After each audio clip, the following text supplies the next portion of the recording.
Bismillahirrahmanirrahim.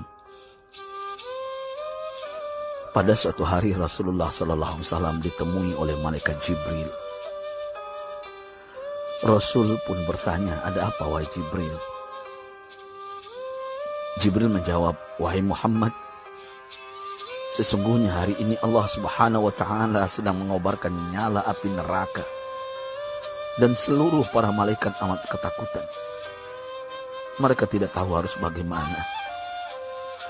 Untung aku ingat," kata Jibril, "bahwa engkau Muhammad adalah sumber cinta dan sayang Allah Subhanahu wa Ta'ala kepada alam semesta. Dengan alasan itu aku kesini, bertabaruk mengambil berkah dengan cinta Allah kepada dirimu, ya Rasulullah, ya Muhammad." Rasulullah terdiam beberapa saat, kemudian bertanya lagi, "Wahai Jibril, ceritakan padaku bagaimana neraka itu sesungguhnya." Jibril menjawab, "Wahai Muhammad, neraka itu bagaikan lubang-lubang yang terdiri dari 7 tingkat. Jarak antara satu lubang dengan yang lain ialah perjalanan 70 tahun. Lubang paling bawah adalah lubang yang paling panas." Nabi SAW meneruskan pertanyaannya, "Lalu siapakah penghuni lubang-lubang neraka itu wahai Jibril? Sampaikan kepadaku Jibril." Jibril menjawab, "Lubang yang paling bawah diciptakan untuk orang-orang munafik. Lubang yang berikutnya untuk penyembah berhala.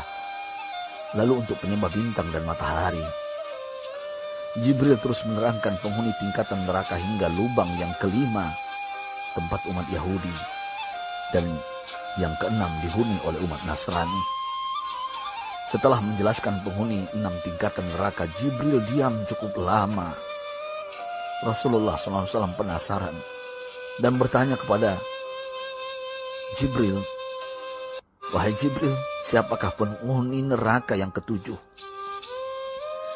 Jibril diam saja tidak menjawab. Rasulullah SAW mengulangi pertanyaannya, tapi Jibril tetap diam.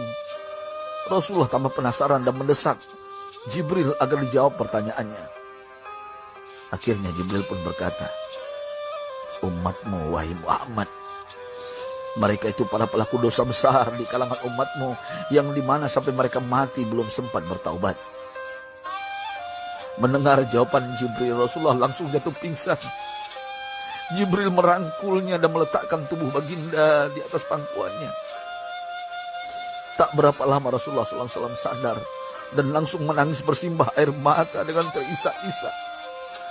Rasulullah mempertegas pertanyaannya, "Wahai Jibril, apakah benar ada di antara umatku yang masuk neraka?" Jibril menjawab, "Benar wahai Muhammad, pelaku dosa besar di antara umatmu yang belum bertaubat." Setelah itu Rasulullah menghadap kiblat dan sujud kepada Allah dalam isak tangisnya. Sesekali dengan suara pelan beliau membisikkan kata-kata, "Ummati ya Rabb, ummati, ummati, ummati."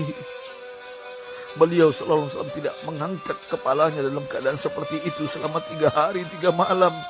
Kecuali setiap Bilal bin Rabah mengumandangkan azan, barulah beliau bangkit untuk menjadi imam.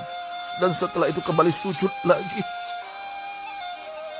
Pada hari ketiga Abu Bakar menyadari hal ini, beliau mengetuk pintu Rasulullah dan mengucapkan salam 3 kali namun tidak terdengar jawaban. Abu Bakar sedih dan berseru di hadapan pintu Nabi besar Muhammad SAW, "Apakah ada jalan untuk masuk ke rumahmu ya Rasulullah?" Tetap tidak ada jawaban. Di jalan Abu Bakar bertemu sahabat Umar. "Mengapa engkau menangis wahai Abu Bakar?" kata Umar. Abu Bakar menceritakan keadaan Rasulullah SAW. Maka Umar pun melangkah menuju rumah Rasulullah dan terjadilah hal yang sama. Umar pun pulang dan menangis. Di jalan Umar bertemu sahabat Salman Al-Farisi. Dengan terisak Umar bercerita kepada Salman hingga membuat dia amat sedih, namun tidak berani mengulangi hal yang sama. Salman melangkah menuju rumah Fatimah radhiyallahu anha dan menceritakan hal itu. Setengah berlari Fatimah menuju rumah ayah tercinta dan mengetuk pintu sambil mengucapkan salam. Mendengar suara lembut putri tercinta, sejuklah dada Rasulullah. Beliau bangkit dari sujud dan membuka pintu. Alangkah terkejutnya Fatimah melihat Rasulullah, ayah tercinta, amat kurus dan pucat. Fatimah memeluknya lalu menangis. Wahai ayah, apa yang terjadi? Mengapa engkau amat sedih seperti ini? Rasulullah kembali menangis dan berkata dengan suara lirih, wahai Fatimah, belahan jiwaku, bagaimana mungkin aku tidak sedih sedangkan Jibril mengatakan akan ada kelak umatku yang akan masuk neraka. Subhanallah, betapa besar cinta Rasulullah kepada kita umatnya. Sahabatku, Rasulullah mencintai kita. Antaman ma'aman ahbabta, engkau akan berkumpul dengan orang yang kau cintai. Mari kita mencintai baginda Nabi besar Muhammad SAW yang mencintai kita umat yang tidak rela kita masuk neraka. Mari kita mencintai beliau dengan berselawat. Sahabatku, sampaikan, Rasul mengajarkan kepada kita, man dalla ala khairin falau mislu ajri fa'ilin. Siapa yang menunjukkan kepada kebaikan, maka dia akan mendapatkan pahala seperti orang yang mengerjakannya. Mudah-mudahan ini menjadi pahala jariah bagi kita.